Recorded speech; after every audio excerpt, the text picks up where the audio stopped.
learn.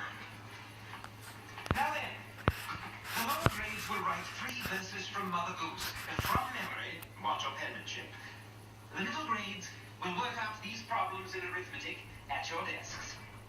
And the upper grades will write a brief description of the conquest of the Persian Empire by Alexander the Great.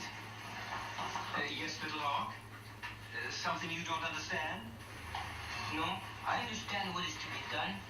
I am puzzled about something else. In regard to what? Alexander the Great. And why is that subject your concern? Because I've sat here for many days, listening to you speak of him, and of other great heroes of the white man. I've been here for almost 1 week. I've heard the teachings of the white man, his laws, his customs, his ancient kings, his heroes. The past is the key to the future. The Indians also have laws, customs, heroes, battles, traditions, and tales of ancient days. Go on. Why do you not teach of the great Indian hero, Hiawatha, a Mohawk who united the 5 Iroquois tribes?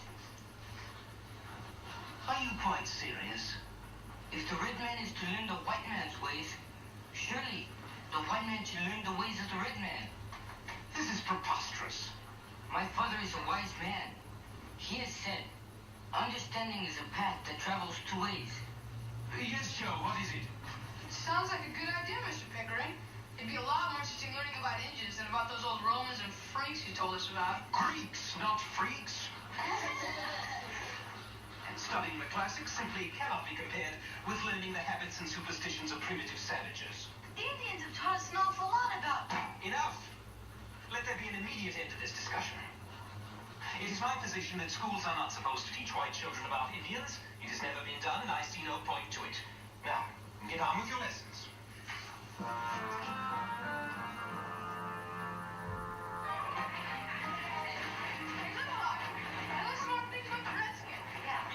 Tell us which one I'll pick right to teach us about. There's too much to know. It would take many moons. I cannot tell everything in 1 afternoon.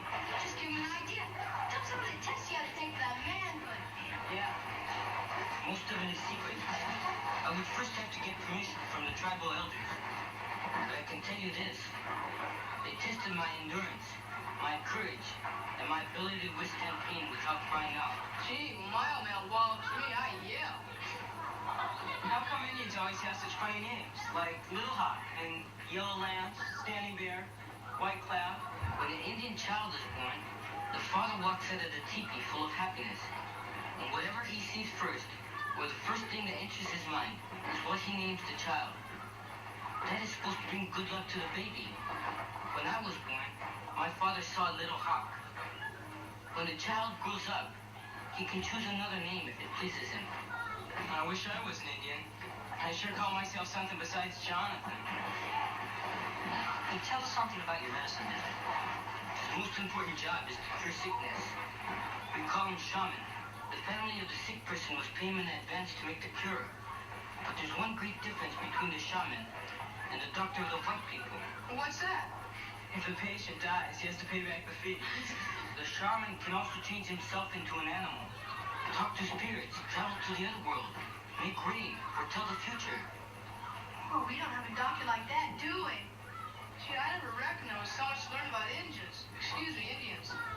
I'd sure like to learn about that stuff a lot more than about old Julius Caesar and King George III. They all agree about it. Thing is, how do we convince Pickering to teach it in school? Tell you what we'll do. I'll get some of the other guys. Think about it. After supper, we'll meet in the old cave. See if anybody thought of anything.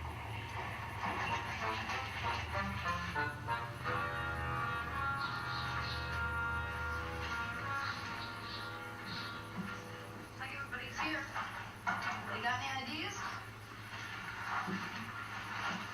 Suppose we all stay out of school for a few days. That'd make old Perry give in. No, that's no good. Then our folks will paddle us for not going. Yeah, they give us extra chores if we're not in school. Yeah, that's right. Hey, look. We want old Pickering to start teaching us about Indians, right? Sure, we've already decided that. And we're sore because he won't do it, right? Joe Higby, we stopped doing the stuff we already know. What you don't know is we got us what they call a grievance. What's a grievance? I mean, it's Some of it ain't fair. Grievances are what the Patriots had at the First Continental Congress. We learned about it in school. Hey, that's right. Yeah, it kind of stuck in my mind at the time because I had a grievance till I learned about all them grievances. Well, anyway, remember what the delegates did at the Congress? Well, sure. They picked a committee, and the committee made a list of all the colonial grievances. They presented it all to the king in the form of a petition. That's what I'm talking about. What are you talking about? Petition to Pickering. Hey, that's good. Well, if the Patriots who started this country can do it, so can we. Pickering will have to give in. He's the one who told us about it.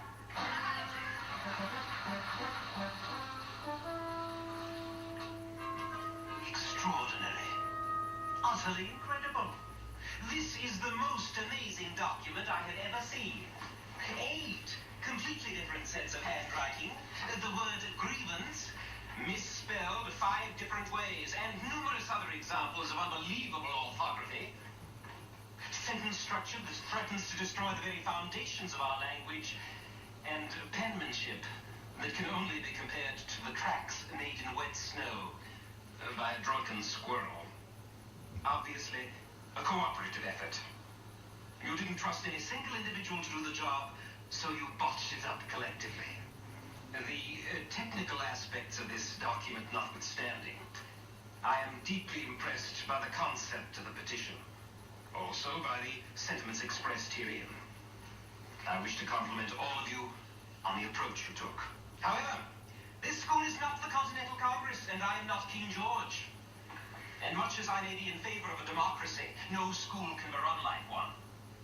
A school is a place of learning, where the schoolmaster has absolute power to decide every aspect of the curriculum. And so, my dear young pupils, I know it will grieve you to hear this, but your request to begin a course of Red Indian Studies is hereby denied.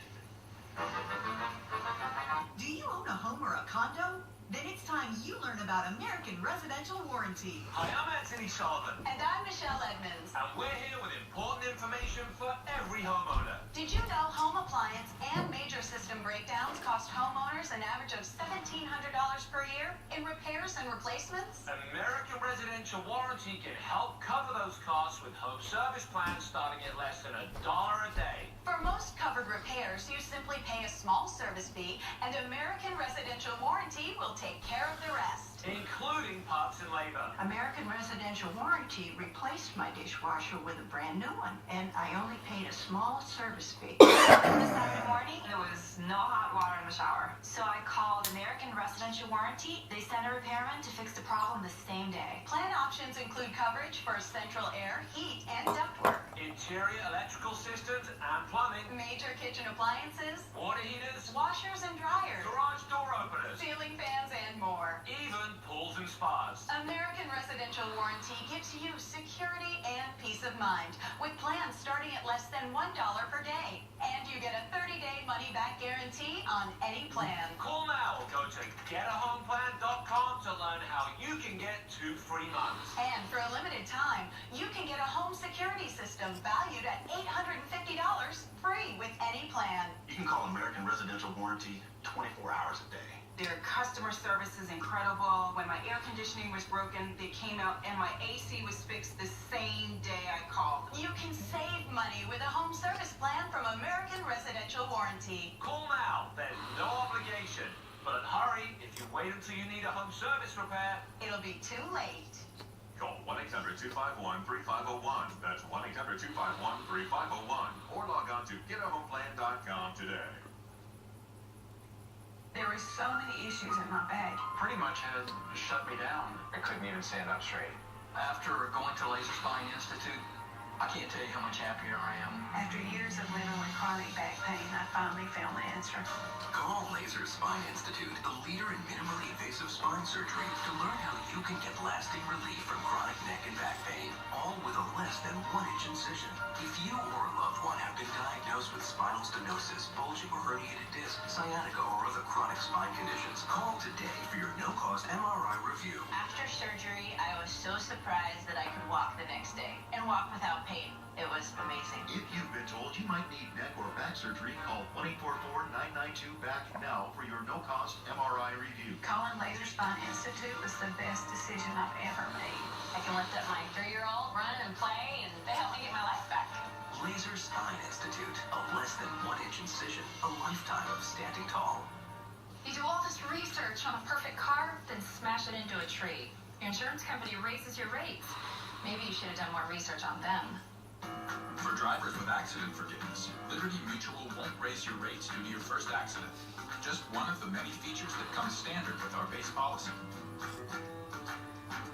Call 1-888-438-9054 for a free quote today. Liberty stands with you. Liberty Mutual Insurance.